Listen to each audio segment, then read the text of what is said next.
Good afternoon, ladies and gentlemen.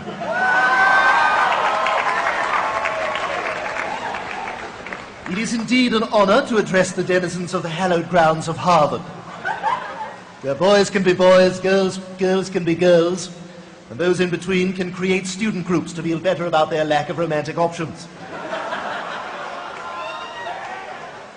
So, it's one day before graduation. That's one more night to get that roommate to kill himself so you can get straight A's. You might want to remind him how he never got laid and how these were the best years. Tap him on the shoulder and remind him that his parents didn't come today, and if worse comes to worse, push him out the goddamn window. Now, I may not be the hippest cat in the world, but I do know something about the way you college students think. And I know who your heroes are.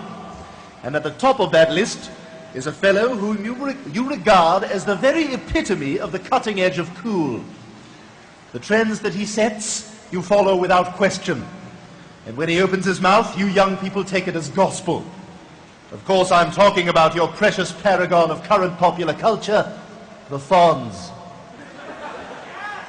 Well, let me tell you this, he doesn't know everything. He drives a motorcycle, which is incredibly dangerous.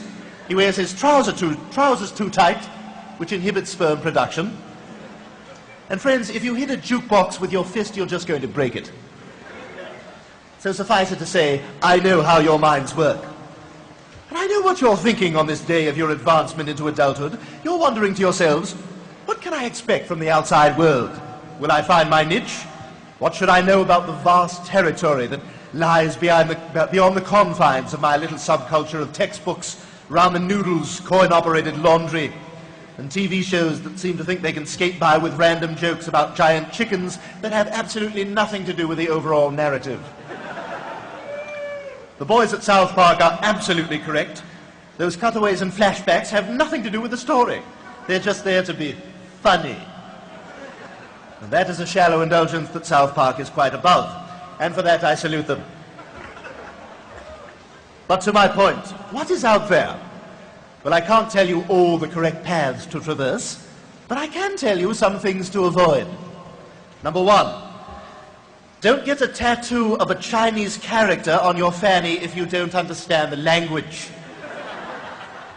Tattoo removal services are making a killing off of people's stupidity because little Miss Individuality walks into the tattoo parlor and gets an Asian symbol she thinks means spiritual woman, but that she later finds out means sugar substitute.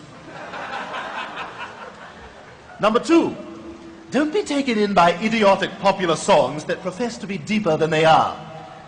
Last year, Gwen Stefani released a little ditty entitled Hollaback Girl. A few weeks later, she was asked during an interview, "What does Hollaback Girl mean?" To which she replied, "What do you think it means?" So apparently each one of us is invited to create our own translation for what she is saying to us. My translation is, hey Stewie, it's Gwen. Would you please send me a bird flu sandwich?"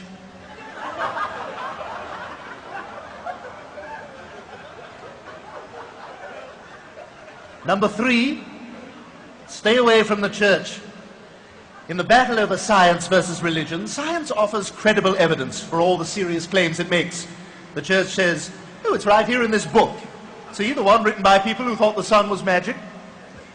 I, for one, would like to see some proof that there is a God. And if you say a baby's smile, I'm going to kick you right in the stomach. Number four, always have at least one friend who's a Jew. Number five,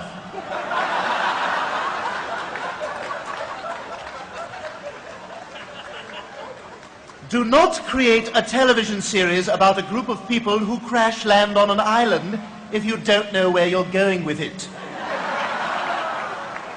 Don't just make it up as you go along, because if you do, it's going to start sucking very quickly. I'm talking, of course, about Desperate Housewives, which is just awful. Terry Hatcher, you're a beautiful woman, but please grow old gracefully and without the facial work.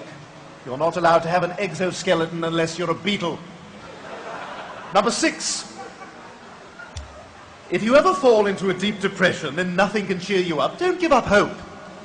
Just remember that the man who played Mr. Belvedere once sat on his own balls and had to be rushed to the hospital, which is absolutely hilarious. Number 7, do not get into politics in Florida because you might accidentally run into Catherine Harris. This is a woman who could stand next to Hitler and people would say, "Who's the bitch?"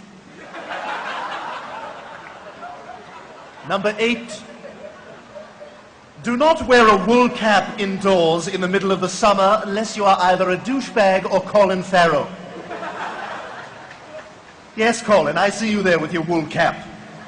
What you got going on under that wool cap, Thinking about your sideburns? Oh, it looks like you've got a little rip in your jeans there, too. Yeah, that's rebellious. Yeah, you're a bad boy. Society wants those genes to be intact, but you'll have none of it, will you? But you know, looking out there into the audience, I see so many bright young faces, poised and ready to thrust themselves into the very hearts of America's political and financial institutions and seize control of the levers of power at any cost. Some would call you elitist, overprivileged, and preening with a snotty sense of entitlement. I call you my base.